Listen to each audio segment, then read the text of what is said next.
Palen Sawe Lama Rinpoche Dagi Chiwo Pende Den Shola Kaden Jamba Gone Jesonde Koson To Jing Adu Sadu Son. So I'm very happy to be here tonight and glad to see all of you.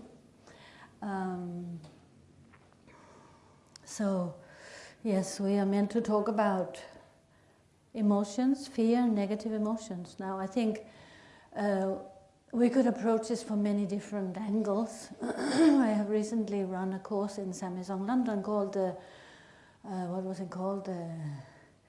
The 16 Fears of Tara, 16 Fears and Dangers of Tara. So we could talk about the 16 fears. These are the 8 external fears or dangers, or the 8 internal fears and dangers. So when you talk about fear here, it's meant like any kind of threat, not only fear as we know it when we say, oh, I'm terrified of something. Or we could talk about it as the negative emotions in terms of the 6 realms, which are maybe more appropriate, because I don't know how many of you are familiar with Tara here.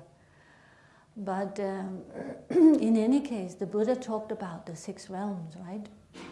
I think all the traditions, doesn't matter if you're Theravada or Tibetan Buddhist or Zen, we all rely on Sakyamuni Buddha's teachings.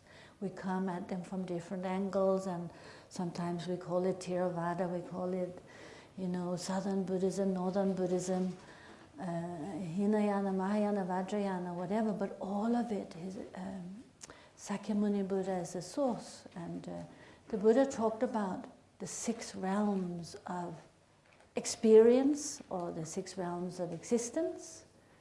Are you all familiar with that? You want to nod or shake your head? 6 realms of experience. Maybe that's a good angle to look at it from, the 6 realms. So, of course, also the Buddha talked about suffering, right? Dukkha. So the truth of suffering. That is the fundamentals of all the Buddhist teachings, the truth of suffering. And samsara, the cycle of samsara, how we are chasing after things we want and how we're trying to run away from things that we don't want. This is what creates the circle, this ever-spinning wheel of samsara. So the Buddha talked about samsara and dukkha, this dukkha meaning like dissatisfaction or suffering, or actually imprisonment within these 6 realms of existence. And he talked about as one of these 6 realms, we have the human realm, but 6 realms of existence. So when I first heard about that, I thought, oh, Buddha can't possibly have been talking about the hell realms. In Buddhism, we don't have hells, we don't have God realms, but actually these 6 realms, they're called the hell realm, hungry ghost realm, animal realm, human realm, jealous God realm, and God realm. That is also in your tradition, right? I mean, if you're following a tradition, I don't know. So we could think of this in many different ways. We could think of or relate to this, because I myself first thought, what, hell realms, hells, what does that mean? And all these different realms of experience or realms of existence, what does it mean? But then when we look at the Buddha's teachings, it's all about the mind, isn't it?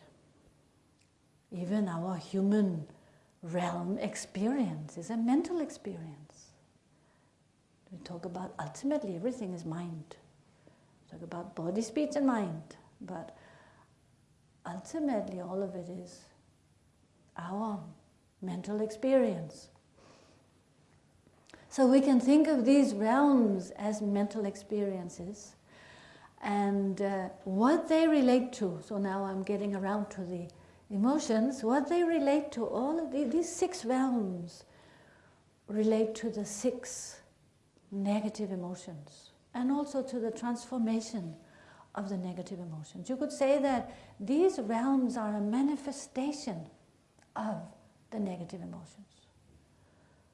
Like, depending on our habits and our tendencies, how strong they are, we will experience, or we will have certain experiences. So you talk about the hell realm as being the full-out manifestation of anger and all the facets of anger. That's how the hell realm is experienced. When that emotion of negativity becomes so overpowering and overwhelming, it actually manifests as if it is for real.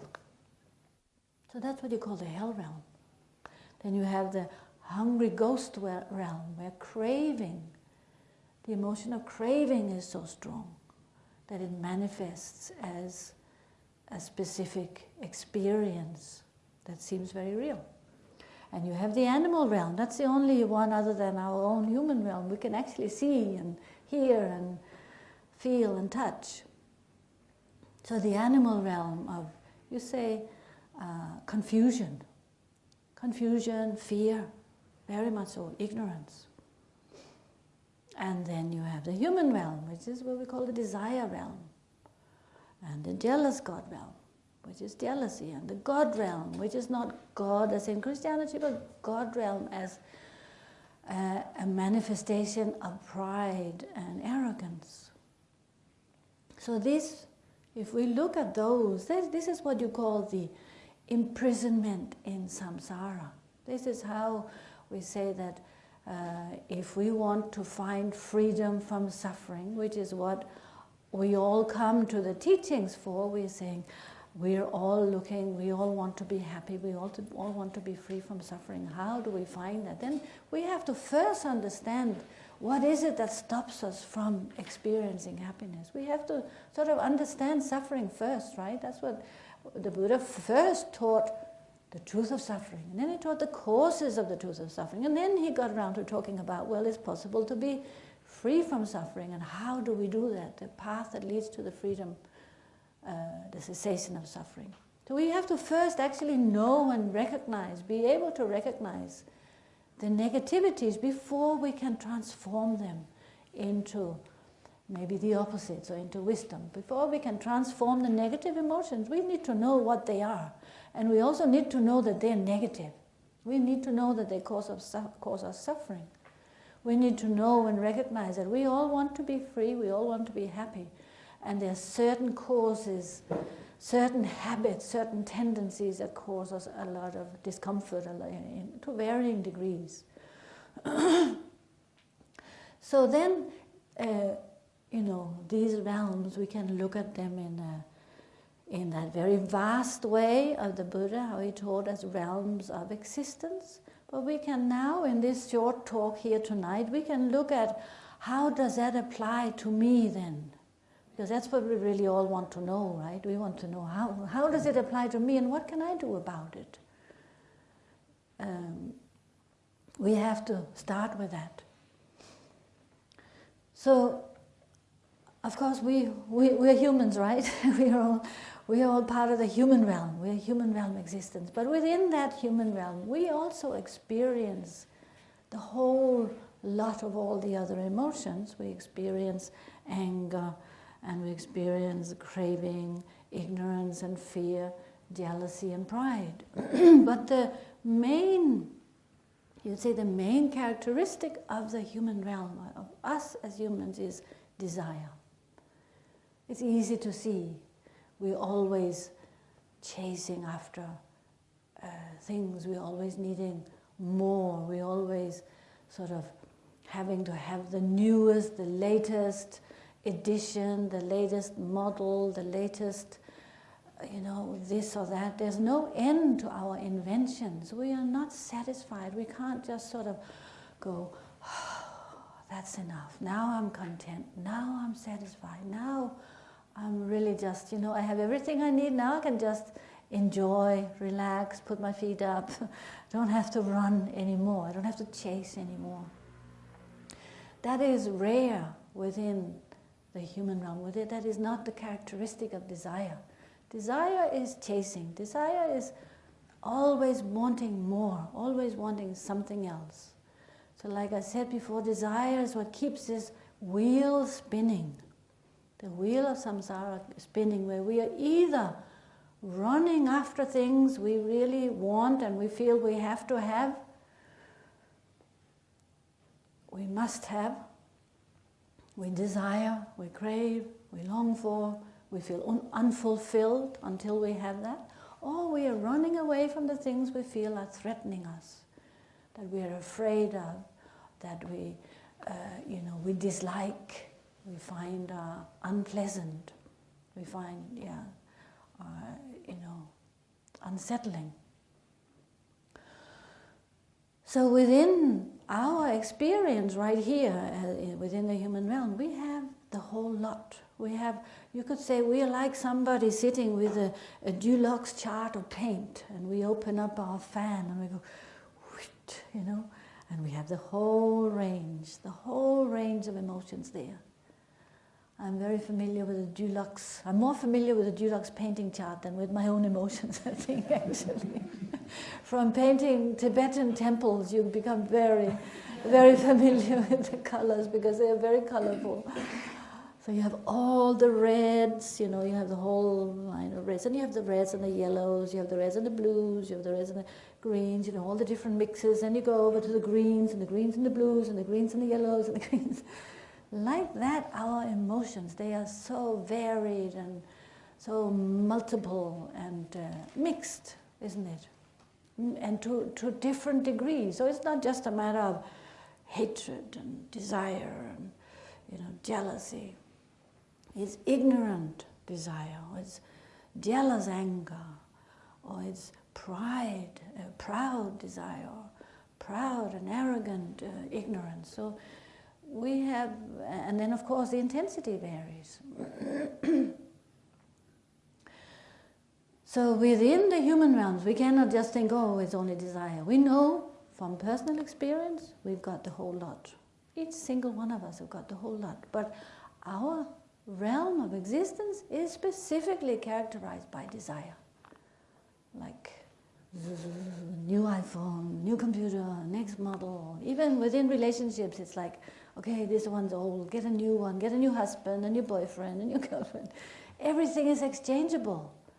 Everything can just be recycled and thrown out and move on. But what we have to recognize, of course, is that desire and fulfilling our desire is not happiness. Like I said at the beginning, we're looking for happiness. That's the one thing we all share. Doesn't matter if we're Buddhist or no Buddhist, non-Buddhist or Christian or Hindu or Muslim or no faith whatsoever. We all share that wish. We all want to be happy. We're all looking for happiness. We're looking for something to fulfill us. And why aren't we fulfilled? That's what we need to look at. We're here in the Western hemisphere with wealth, with all the positive conditions. We have everything we could possibly need, but still to be unsatisfied. There's dissatisfaction, there's loneliness, there's stress, there's anxiety, there is fear, right? Underlying fear. What we say about fear is that, so if I explain it from this point of view of the realms, or you could say from, the root kleshas. The root kleshas, the Buddha taught, the root klesha is ignorance, right? Ignorance. The three root kleshas is ignorance, desire, and aversion. The three, like ignorance, desire, and anger, like attachment, aversion, ignorance. These three are the root kleshas, our root negative emotions. The others come along with that. But then out of that, ignorance is the root. Ignorance means not knowing. We're confused. We don't really know who we are. We're not quite clear about how it all works. We are, our mind, all of this emotional turmoil and confusion that we go through on a daily basis. depending on our situation and depending on the external triggers. So, ignorance is related to the animal realm, but not, and quite often people sort of get quite upset when you say that. So please we don't want to insult the animals. They're extremely intelligent, totally intelligent. It's not about intelligence when you say ignorance. It's about a certain mentality of not knowing and of fear. So you could almost equate fear and ignorance. Not knowing the nature of our mind, not knowing who we really are, not understanding really what is going on, because as long as there's duality, there's a sense of confusion and being pulled in all different directions. So this not knowing is what the other emotions are based on. You say that when you look at the emotions, you say fear is a basis of all the so-called negative emotions. Fear is the basis of anger. Anger arises out of fear. We feel threatened when we're angry. Desire arises out of fear, out of this duality of feeling unfulfilled and not having enough and feeling lonely and separate from the rest of the world, which is what duality creates, a sense of separateness, a fear of not having what we need.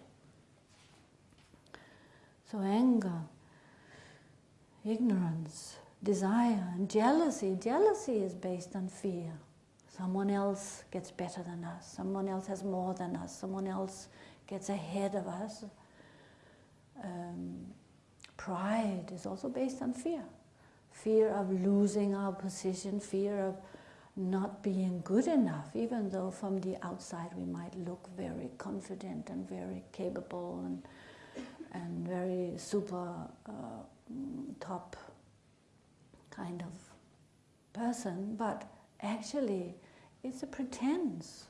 We are, with all the negative emotions, when you really analyze, they are based on ignorance and fear. They arise out of ignorance and fear.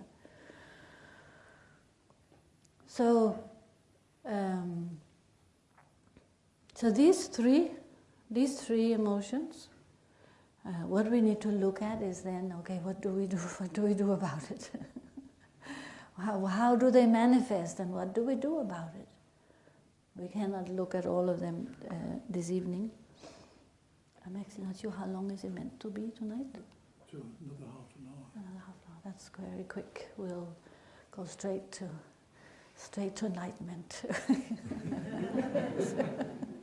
Straight to, yeah. So, another half an hour of talk and then questions? half an hour for questions. Okay, sure. So, I think it's very fascinating when you look at the emotions and how they work.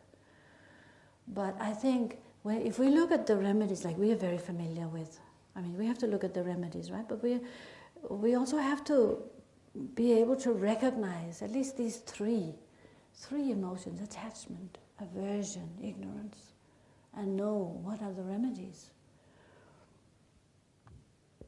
Anger is very easy to recognize, but very difficult to control. Anger is compared to fire, to a forest fire that we hear a lot about, isn't it? At the moment there are a lot of forest fires, and the reason it's compared to a fire is because it functions in the same way internally. So it causes a lot of damage.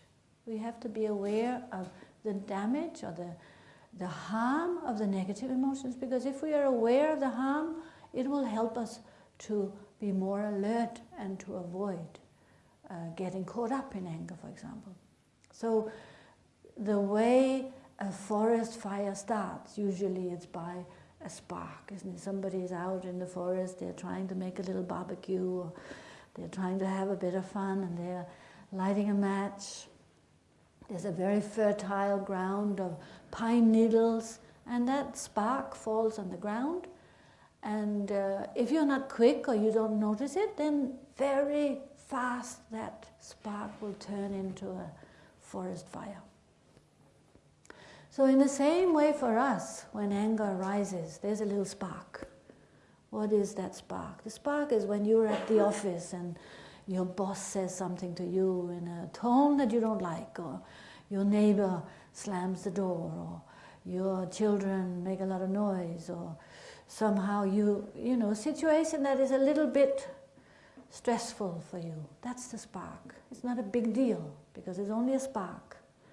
So what do we do at that moment? We have a choice. We have the choice that we get up and we jump onto that spark.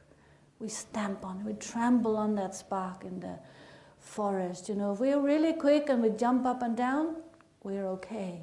We saw it in time, we managed to avoid it spreading. So like that, a little negative encounter, that's the spark. Now, how do we stop it spreading? This is by being aware, by stepping on top of it basically, by being aware that this was just a little incident and maybe he was in a bad mood, maybe she was in a bad mood. Don't make a big deal out of it, don't pay any attention, just move on. Like with some mindfulness and clarity in the moment, we can avoid making a big deal out of it. But really what it is just like how in a forest fire you have the wind that spreads the fire. We say the wind of inappropriate attention is what spreads the negative emotion. The wind of inappropriate attention.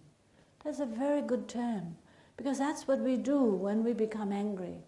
It is that wind of inappropriate attention that starts to fuel everything. We are thinking about it and we are building on it in our mind, and it becomes a big forest fire. So we need patience. Patience is the remedy. Patience and awareness and clarity.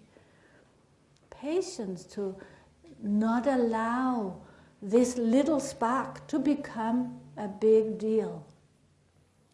Patience and clarity to jump on it and before it spreads so that it doesn't cause more damage. Just like the forest fire burns everything in its path. It burns fresh, it burns old wood, it burns new, old, like anything in its path. It doesn't choose. Just like that, when we get angry, we destroy everything in our path. So we have to remember there's a lot of destruction from letting the anger out, letting the anger take over. Excuse me.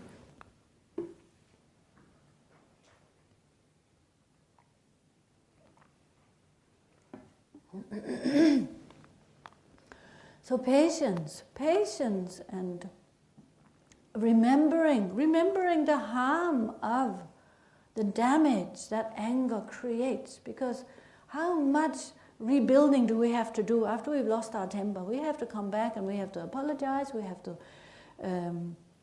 make up, and we know from experience that we remember ourselves all the negative words that were said to us in the past. We remember yesterday, we remember the day before, the year before, 10 years ago. If our friend, if our relative, if your husband or partner or whatever, ex-partner, said something negative, it's still sitting in there, isn't it? It's burned into our consciousness. We can't let go. So we have to remember what anger does, the harmful effect of anger. That in itself will stop us in our tracks. Knowing that just like it hurts us, it will hurt everybody else if we get angry. So remembering the negative, remembering the harm of the negative emotion is a very important aspect of giving it up, of letting it go, of not getting caught up in it. And then being aware, being mindful. Now there's so much talk about mindfulness, but mindfulness was one of the Noble Eightfold Paths, right? The Buddha taught about in the Noble Eightfold Path, his first teachings, he taught about right mindfulness. Awareness is a very important topic. It's a very important aspect of our practice and of mastering our mind. to be clear and not to get swept away by whatever emotion arises. Now we can't cover them all tonight, but this is the same approach in a way to all of them. Without mindfulness, where are we going to, how can we manage? We'll get swept away.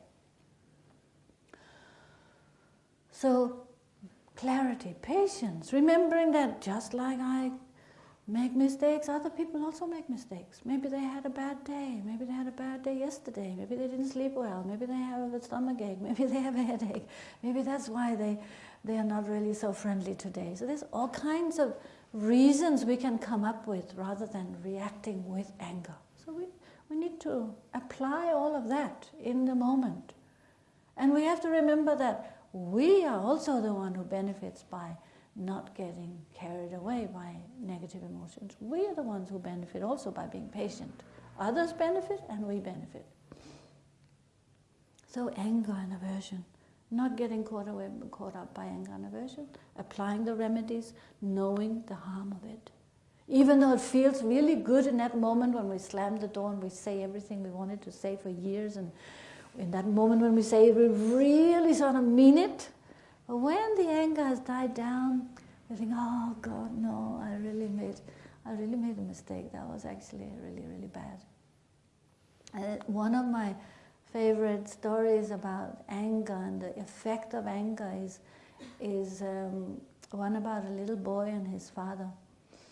And his father had been trying to train his child, his boy, to become more calm, to try, and he was really at his wit's end because he was trying everything and he could. This boy was really impossible. I don't know, he must have been a teenager or something. So in the end, he told him, here's a hammer, here's some nails, and every time you lose your temper, from now on, whenever you lose your temper, go down to the back of the garden and hammer a nail into the fence. Okay? And he keeps doing that, so he hammers nails and nails, and pretty soon probably the whole fence is covered in nails. Until one day the son comes to his father and says, Dad, today I managed not to. I didn't lose my temper, I didn't have to go down and hammer a nail into the fence. So his father says, very good, my son, you did really, really well. But now you go down, every time you don't lose your temper, go down and pull out a nail instead. So he does that, and so he's obviously improving, something is working. So every time he doesn't lose his temper, he goes down and he pulls out a nail, pulls out a nail, pulls out a nail, until eventually there's no nails left. And so he comes and he tells his father, saying, Dad, there's no more nails.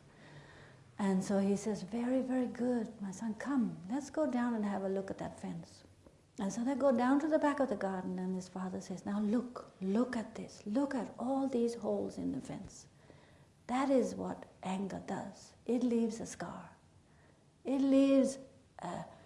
does damage. Even if you pull them out, there's still a scar left. So that was how he taught his boy. Clever dad, wasn't he? If any of you have teenage sons or daughters, you should try it out. Fences in the garden. But to me it's a story that it's so nice. It really moves me because I think, yes, it's true. There is a lot of harm caused through speech, through our actions, when we get carried away with negativity. This is what we need to remember, that harm we cause. So anger is a more extreme, isn't it? Harmful of all of them, but desire is also attachment. How much craving we have, how much we live our life to just chasing after things that we think will bring us satisfaction for a moment, or how much harm is also caused in the process of that. Like some people are willing to do anything to just fulfill the desires. And that is compared, desire, like anger is compared to a flood, to fire. Desire is compared to a flood in terms of external elements. Say that the flood of desire, we are swept away by the flood of desire, or craving, or longing, or attachment, or neediness, or unfulfillment.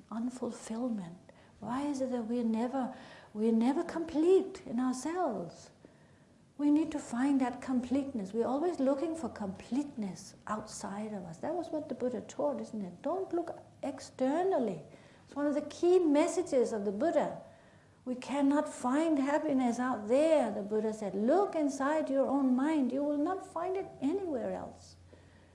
Never mind how much we try and how much we chase to get what we want, then we get what we don't want, and then we lose what we have. Everything is impermanent, so we can be chasing forever and ever and still be unfulfilled.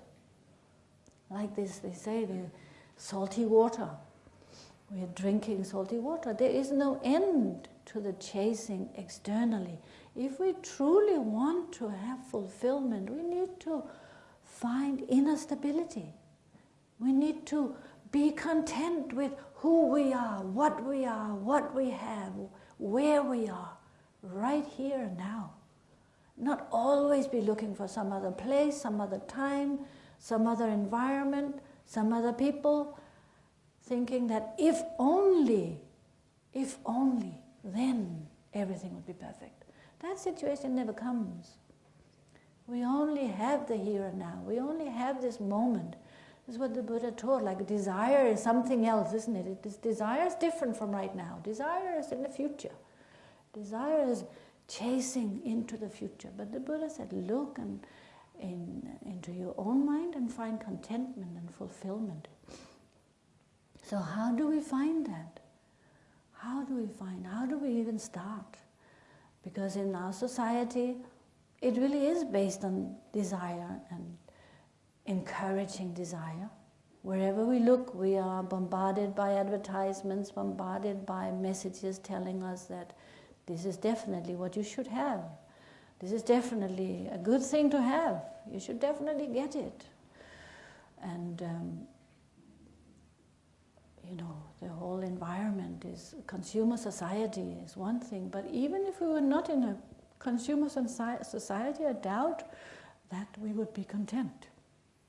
In the Buddha's time, these situations were also the problems that the Buddha described have happened throughout all the centuries. It's not as if our century is so special or the Buddha's century was so special. It was special because the Buddha appeared. But in terms of our mentality, in terms of our desires, aversions and ignorance, they're the same. And that is exactly why the Buddha's teachings are relevant today. That is exactly why the Buddha's teachings are ancient but new, ancient but fresh. They are applicable to the mind right here and now. They don't belong to any particular century. They just belong to the present moment. They are applicable. Our mind, our desires, our ignorance, our aversion is not different from last century, the century before, except maybe the external objects are different. We're different. Ooh, I think I must have talked too much now because they're cutting me off. Shut her up. So desire is not different, isn't it? It doesn't matter what culture you're in.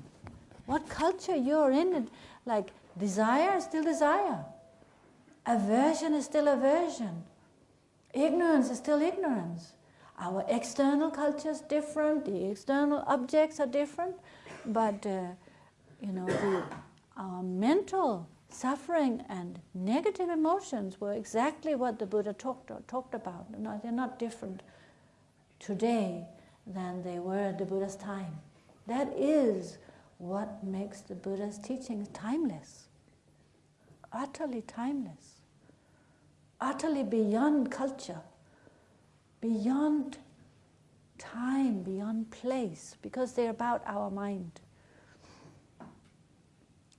So, can you hear me okay? No? Okay, yeah.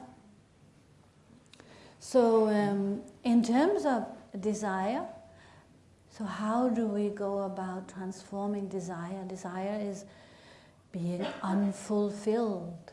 Being unfulfilled. It's about me trying to fulfill. Is it this one? So it's about me trying to fulfill my own desires, my own needs. So it's about me. It's me thinking about me. It's me working for myself. So it's that very self-oriented attitude. What we need to do is think about others. We need to practice generosity directly as a direct remedy. That is generosity. We have to practice generosity in all its different facets. It doesn't mean you have to be rich and now you have to go out and give all your money away. Generosity has a very wide range. You know, you can be generous even if you're poor. But what it means is, maybe it's okay without, maybe I can just try and shout.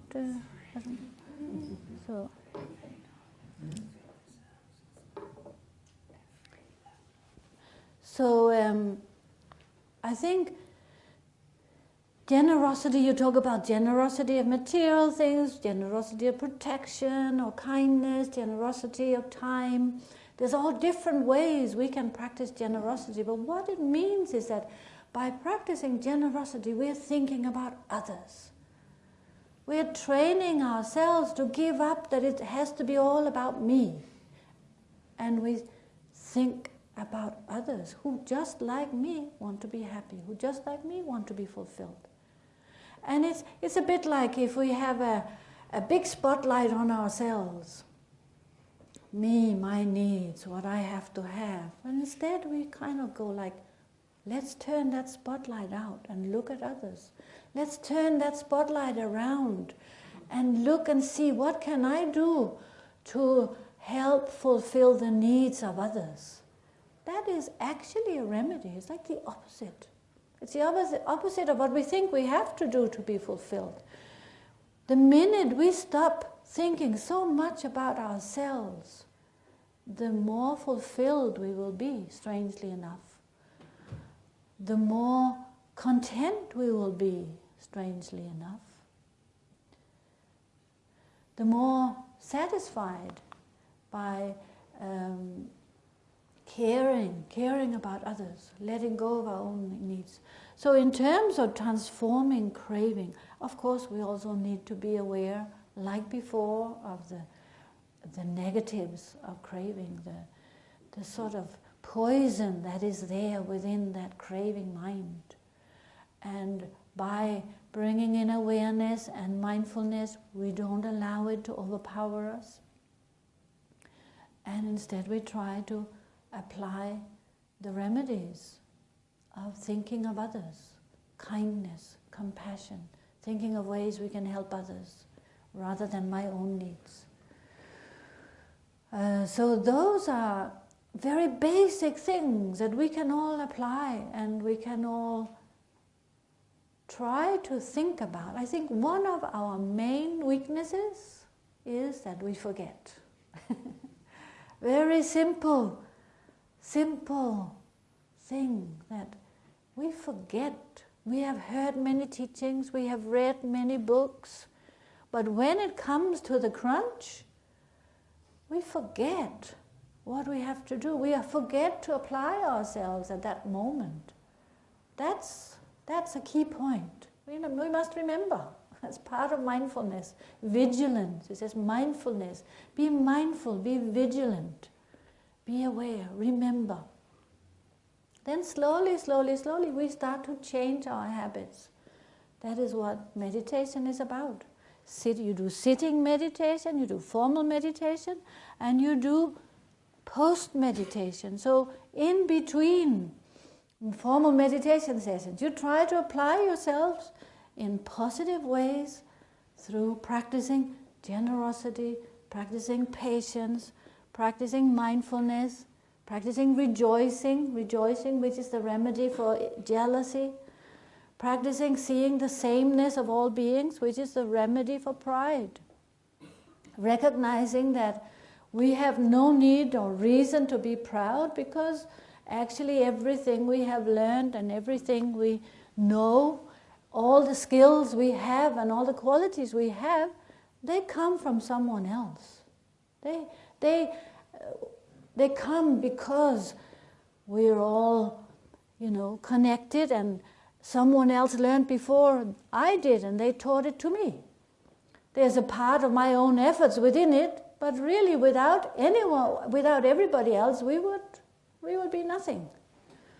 So all of our skills, all of our talents, or all of our qualities that we might think make us very special, actually, we should be really grateful to everybody else for them.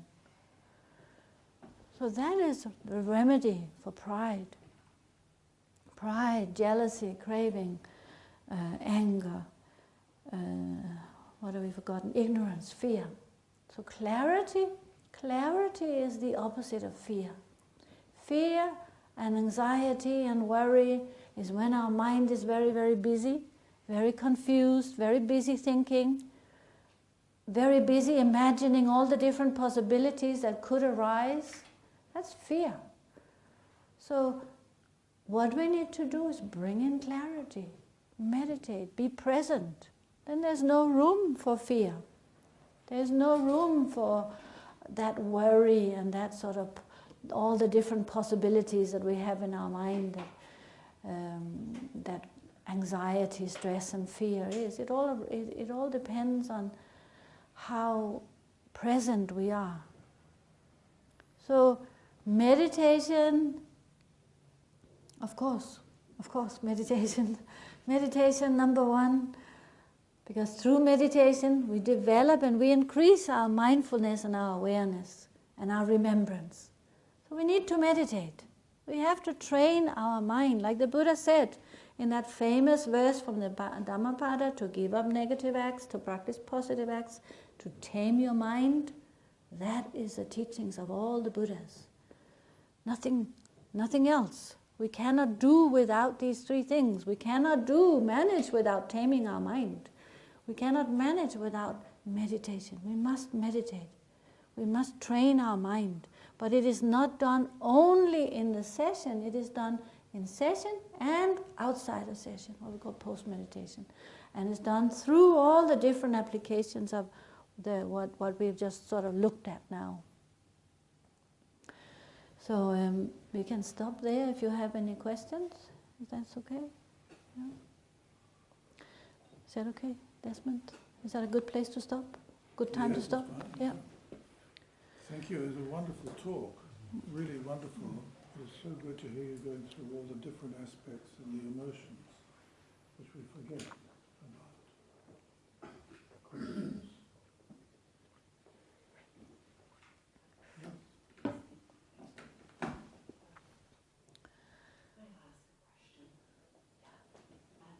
Very new to Buddhism, and I know that the Dalai Lama says to be happy in life and to smile and laughter. And I have a question around compassion. I know people, and myself included from the past, when something upsetting happens, compassion, we tend to think we get upset about what we see in the world, and yet the Dalai Lama says to remain happy. So I should be very grateful if you could give your explanation of what compassion is, and how we should be compassionate but still remain happy. Sure. Okay. I'll try my best. So I think compassion, you say, is the wish to help others be free from suffering. Often people ask this question, what is the difference between loving kindness and compassion? So you say loving kindness is the wish for people to be happy, so it's kind of focusing on the positive. Compassion is more focusing on the suffering aspect. It's the wish to help others to be free from suffering, to do something. So compassion has an active component. It has an aspect to it that we can do something. It's not just about feeling. It's about okay, what can we do? What can I do to help this situation? What can I do to improve this situation? And where a way that I think sometimes people get mistaken is that they think, when you talk about the four immeasurables, you talk about limitless compassion, and you talk about the what is it called, like the near enemy, I think it's called. It's like it's something that looks like compassion, but it isn't. It's a mistaken aspect of compassion, which is grief. Is where we fall into a feeling that disempowers us in the situation. Because actually compassion is very much a feeling that should empower us to do something, to help and to be active. Just like when you look at the Dalai Lama, how many people does he help and how much does he do for people, and still he's not dragged down by feeling any, like therapists sometimes say, oh, I feel like if it is kind of, everything is spent, I have nothing left to give, they say. Whereas the Dalai Lama has no limit, because he doesn't get dragged down into this seemingly, this emotion that looks like compassion but isn't compassion. You're not meant to be filled with grief, because grief makes us powerless. When it takes all our energy away. That is where it's not just about feeling sorry for somebody. It is about this active aspect where we have to think, what can I do? Does that explain a little bit? Okay. Yes, thank you. So perhaps if I wasn't able to stop in my day or make a donation, would a prayer be something? Yes, definitely, definitely. A prayer, a good wish, a motivation. Yes, it's a very good thing to do. Instead of sort of thinking, oh, I feel guilty, I didn't do, or like sinking into some sort of negative feeling. Mm-hmm. Thank you. Anything else?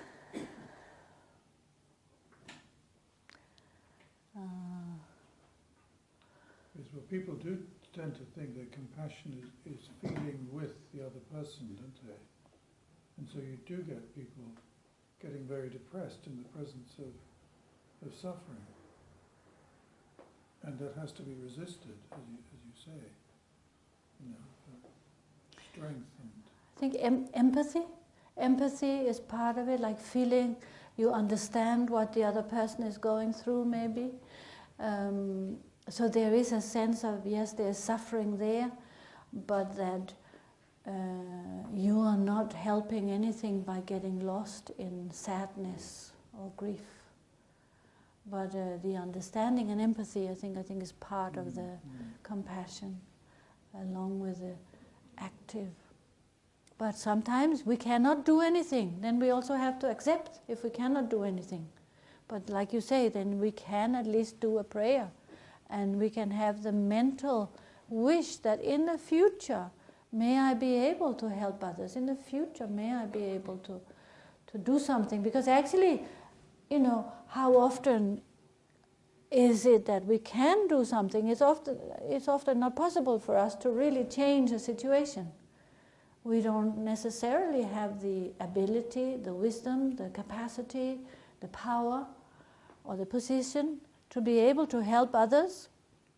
So we need to help ourselves first, so we can become capable of doing something for others, and we can always pray and plant seeds that we can do that in the future. Like the Buddhist teachings are long-term. So we've got all the time in the world. We've got lifetimes and lifetimes. We can't do it this time around. We'll do it. We'll improve, keep improving. That's the idea.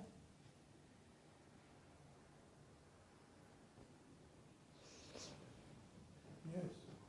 Thank you very much. I think that sort of explains a little bit what I was thinking about, but in in the description of this talk, it's saying that the negative emotions are experienced as negative due to ego clinging and selfishness.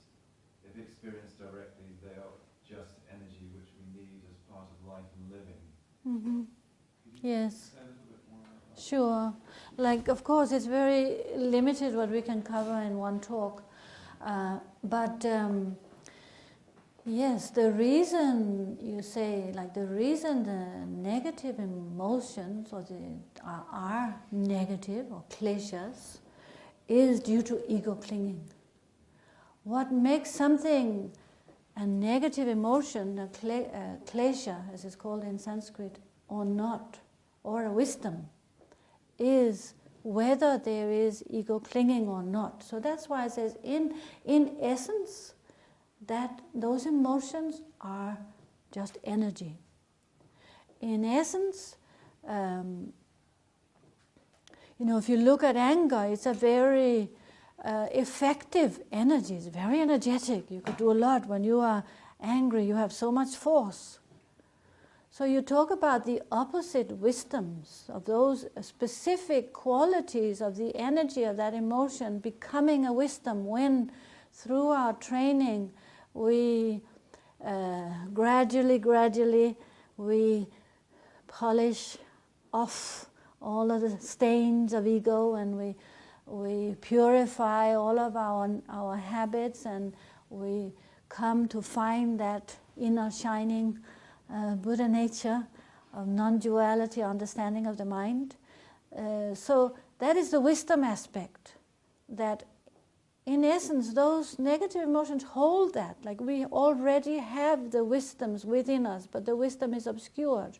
So the essential energy, you could say, of those emotions is neither good nor bad, but as long as there is ego clinging, yes, they cause a lot of suffering and a lot of harm, so it's dependent on the ego clinging. But then you could also say that to some extent, if we have to have those negative emotions, we have to have some experience of those negative emotions in order to develop understanding and compassion and empathy for others who are experiencing them. So you could also say that they're like manure in the garden. They are necessary for us to develop patience. We need to have some experience of anger in order to purify it and in order to develop patience. We need to have all of them in order to develop the positive qualities and the wisdoms. But that process of transformation is necessary. It doesn't happen by itself, unfortunately. We need to do the work on it, just like there's a diamond there that is covered in lime scale and in layers and layers of silt from sitting under the ground. We dig it out, we scrape off the crust, we polish with a brush, we polish with a fine cloth. Eventually it comes out. But that work is essential. So the path, we need the path that leads us to the cessation of suffering. It doesn't just kind of happen. But they're not separate. Yeah.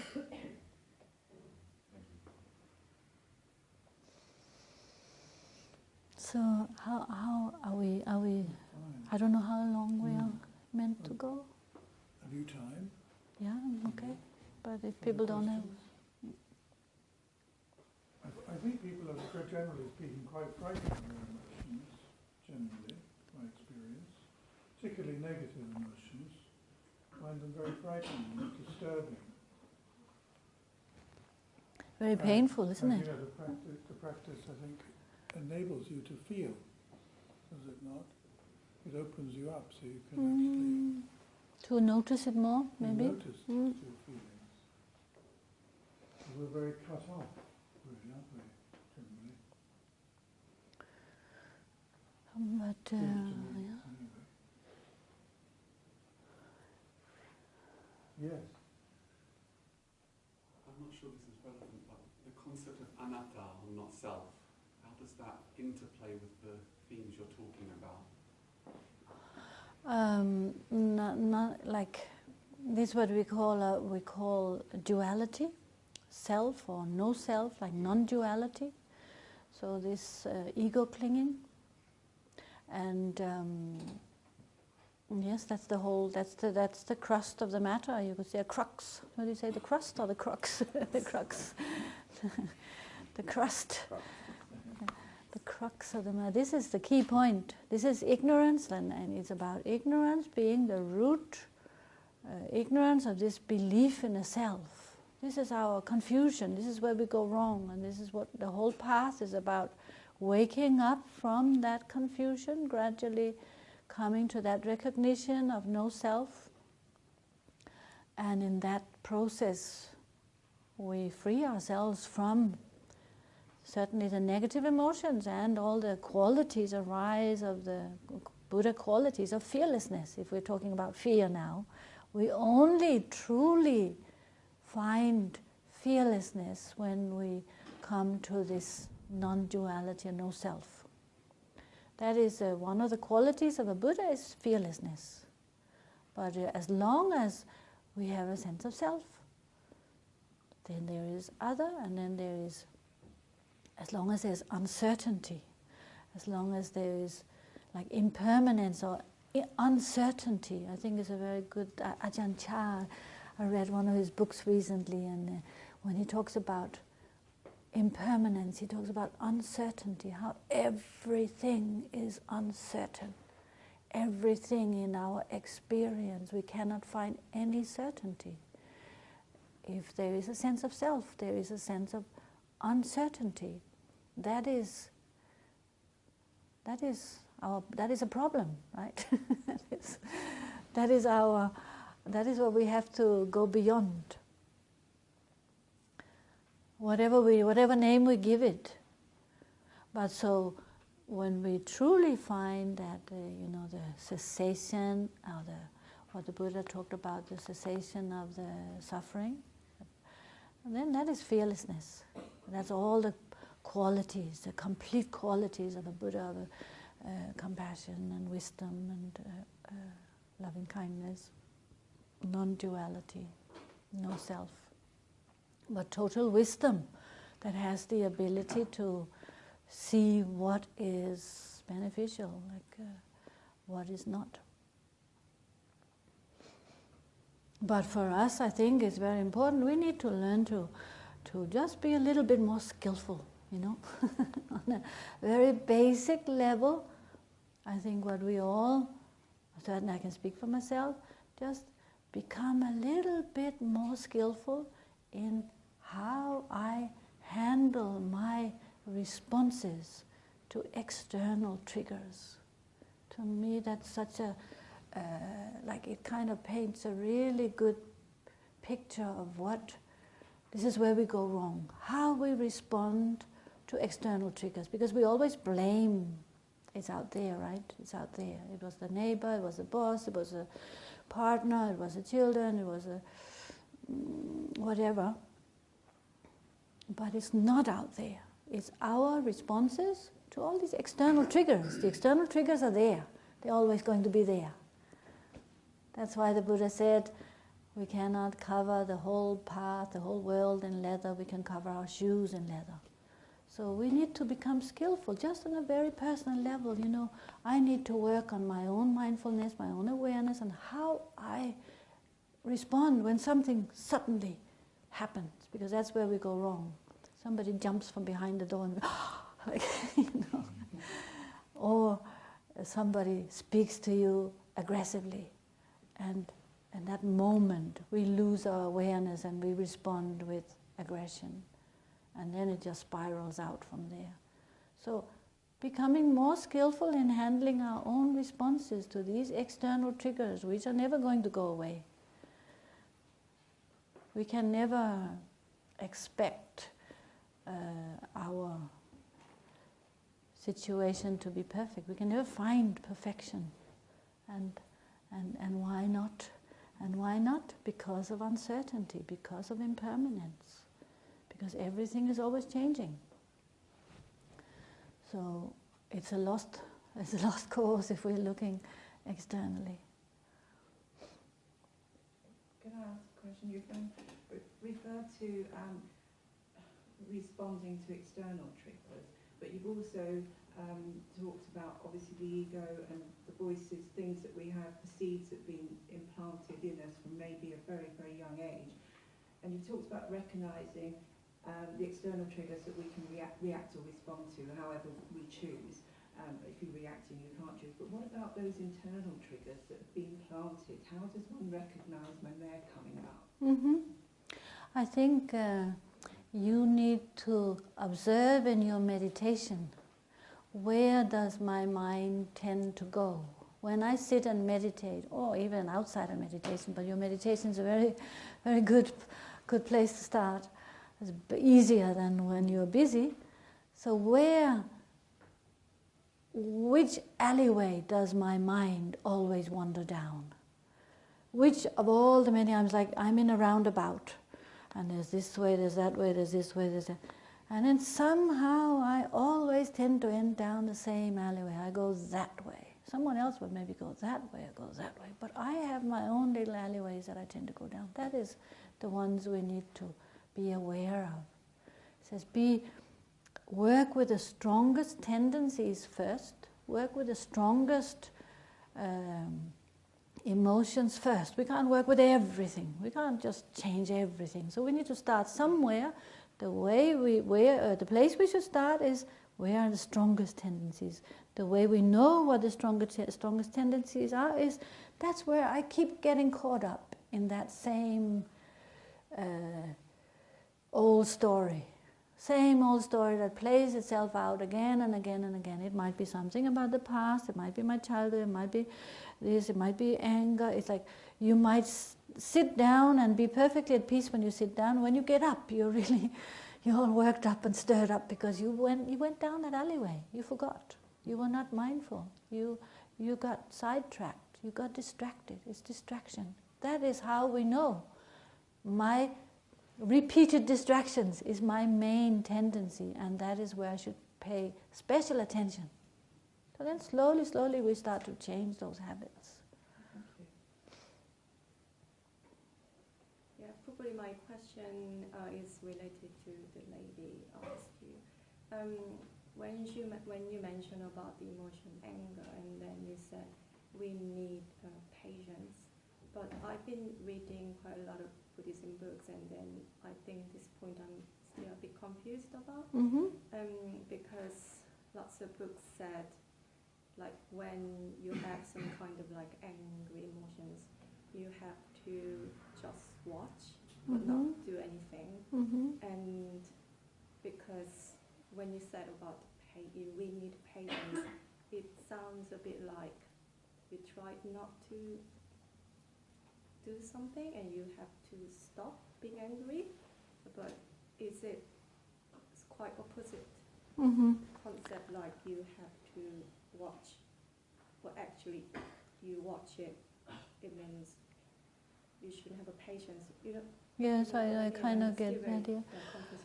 I think the way I had it explained in the teachings, it is that they're different. So patience in itself, it's talked about, you have patience with patience.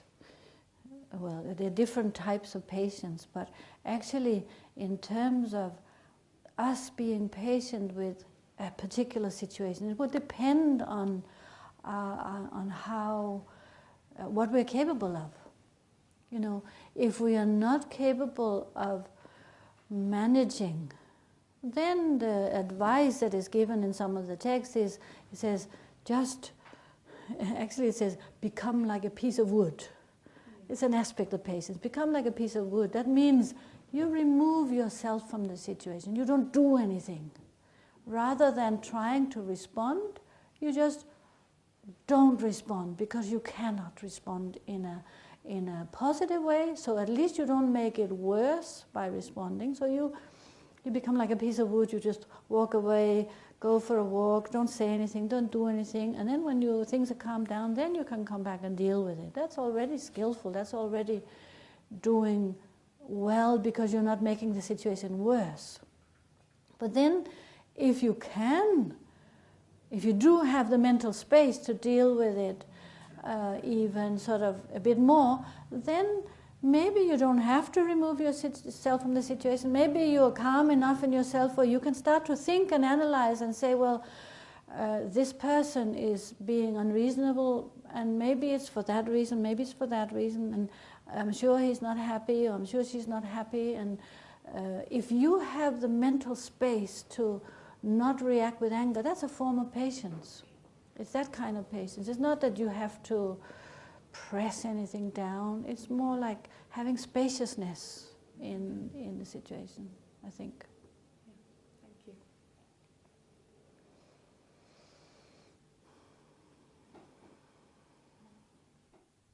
My experience sometimes, like, expressing emotion, it was a good start, like, to validate my own emotions. I mean, for me, it was something healthy, like to express my anger, for example. So do you think there is like a healthy anger that is free to express and something that is not? I don't think so. I honestly don't think that it is healthy. It might feel good for you in the moment. It might feel good, but I don't think it. I can't think of a situation where anger actually helps and solves a problem, because what happens is initially, you feel better for expressing it.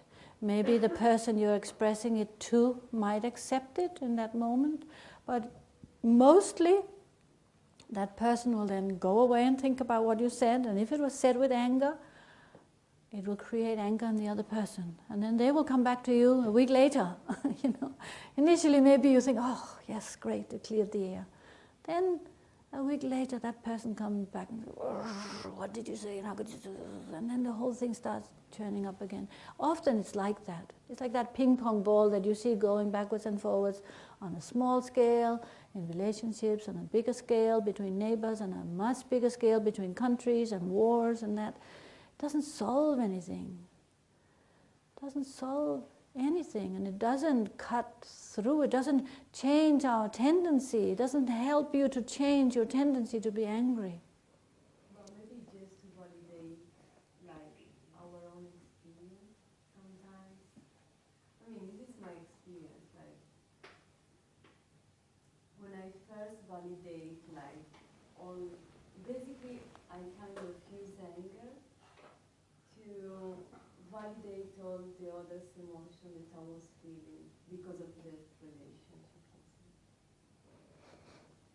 I mean, this is my experience. I don't know. Sometimes maybe it can be like more healthy to express emotion instead of. You don't. I'm actually not trying to say that you shouldn't express emotions, but more that we become. That it's helpful to become more familiar with what are harmful emotions and what are positive emotions. So we need to generate and cultivate the positive emotions, such as understanding, flexibility, tolerance, kindness, generosity, patience. All of those, I think, are qualities that we will benefit from cultivating, and that it is not really necessary for us to cultivate anger or jealousy or desire, because they come spontaneously. They don't need any effort from our side. They're there spontaneously and jump right out there without any hardship. So, but they tend to create a lot of harm, hurt, whether it is through speech, through actions. You only have to look at the effect. The effect it generally has on oneself, it would be the same effect it has on others. But so things can be expressed honestly, but I think it will come across better if it's free from anger, negativity. You can still express yourself. Yeah, you need to know if someone's being abusive to you. You definitely need to know. Yeah, that's Because then you can decide, if you don't get angry, what to do about it. You can make a skillful decision.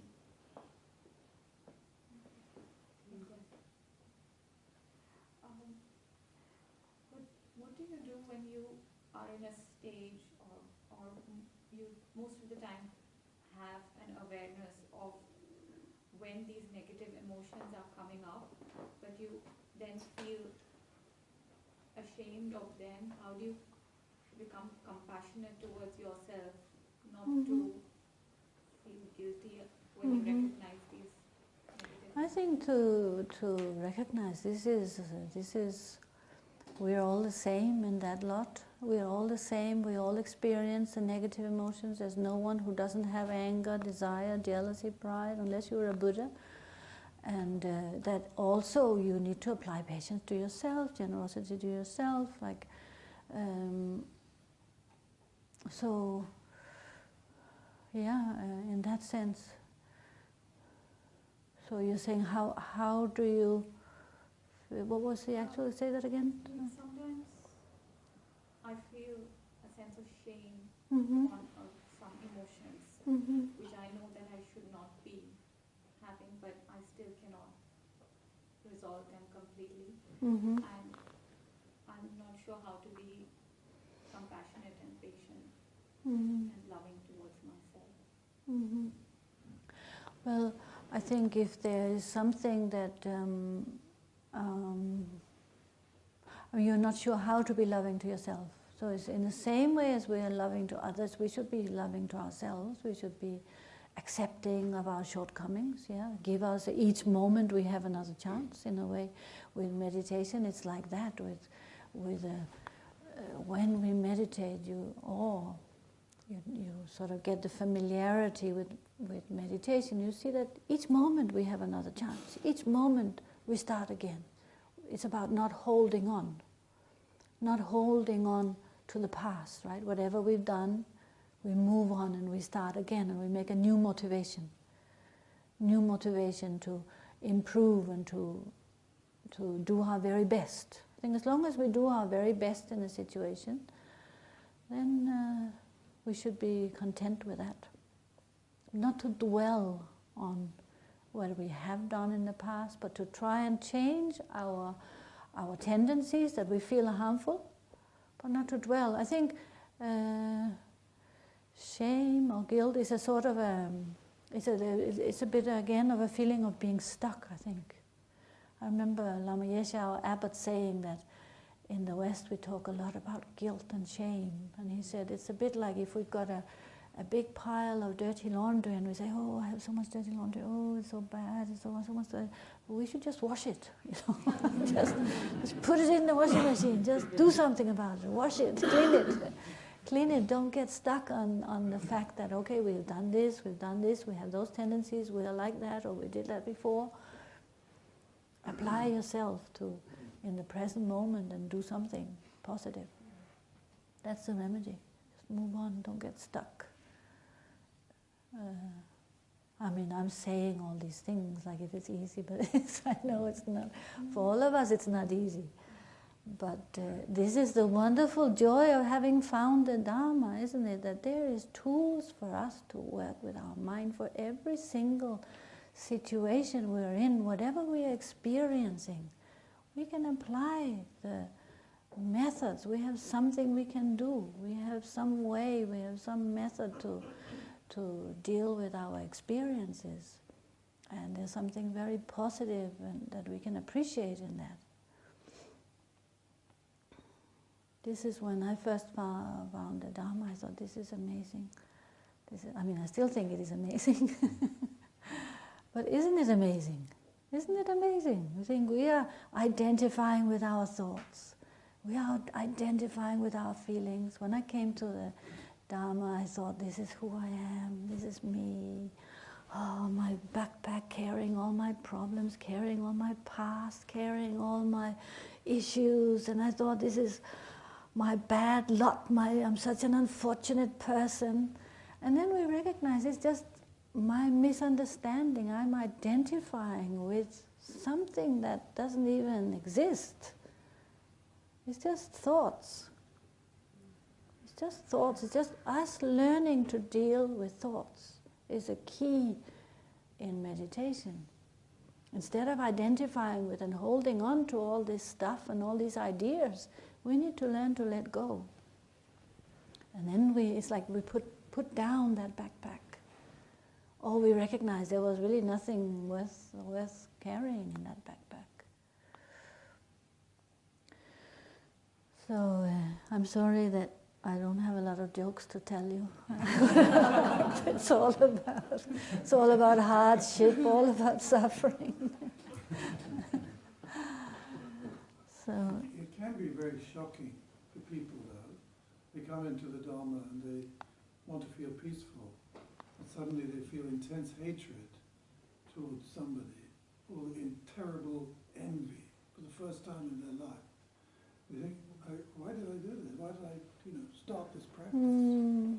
But it gives a space, doesn't it, for people to feel who they are. To recognize, experience themselves. Yeah. Anyway, it's a wonderful talk, and thank you so much. Pleasure. So there is time for some tea downstairs. If anyone would like to talk, I'm sure you can spend another 5 minutes with us downstairs. Okay, tea, sure, yeah. Thank you all very much. Shall we do a small dedication? So we usually dedicate the merit. Vasanam deye tamche sepane topne nyepe dranam pamche ne chega na je balav tupaye sepe sole dowa dowa. You can say that in whatever language you want. We can all dedicate the merit to the benefit of all beings. Okay, thank you.